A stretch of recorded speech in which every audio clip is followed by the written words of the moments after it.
Hey everyone, we're moving right along in the course, and now it's time to get started with Unit 6. This is the last unit in which you'll be preparing to draft your final persuasive essay, because next week you'll be actually working on editing and revising the paragraphs you've written so far, as well as writing one or more additional body paragraphs, and then finally drafting a conclusion paragraph. First, though, there are a few more things to learn and practice. So, this week you'll be learning about the all important concept of rhetoric. Now, this is probably a term you've heard before, but speaking as someone with a master's degree in rhetoric, I have to say that in my experience, the term is often misunderstood and therefore often misused. So, to some extent, I get it. It's a complex concept, and there are lots of different definitions out there, which sometimes seem like they might compete with or even contradict one another.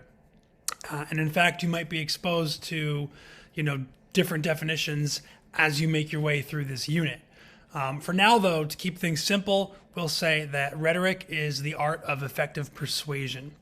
And I call it an art because really it is. You've all tried to persuade people of things before, and you've all found yourselves the target of other people's attempts to persuade you. Maybe they succeeded, maybe they didn't. Maybe you feel like you're good at convincing people to buy your arguments, or maybe you feel like you're not very good at it at all. But in any case, I'm sure that you understand what I mean when I say that there is an art to persuading people effectively. And there are lots of different elements, techniques, and strategies associated with persuasion. So this week, you'll be learning specifically about some of the most foundational of those, and that's the three major rhetorical appeals: logos, pathos, and ethos. And in fact, you'll be learning not only what they are and how to identify them, but also how to incorporate them into your own argument, into your own writing, which will be important for the argument essay that you're going to be writing.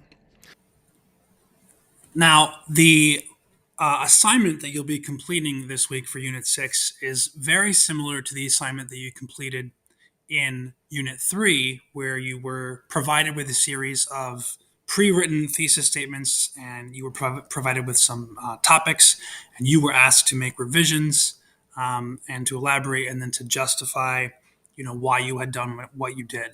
So again, this assignment is very similar, except now, rather than being provided with thesis statements or topics for thesis statements, you're going to be provided with some paragraphs, some pre-written paragraphs for revision. So you are going to, in the first part, take a look at the paragraph that's been provided.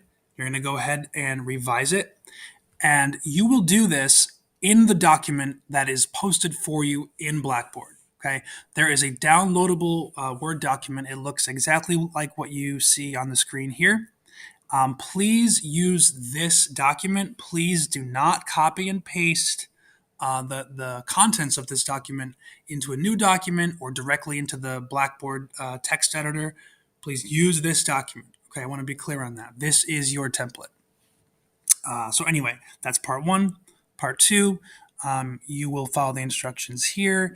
And basically, this is all practice for the revision that you'll be doing on the paragraphs that you've written already.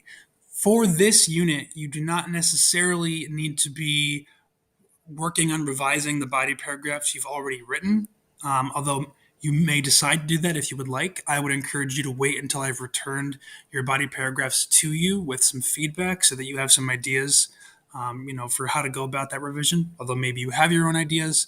But point being, at the end of this unit, you will not be submitting revised paragraphs of your own writing. You'll just be submitting this document where you've done some revision work here.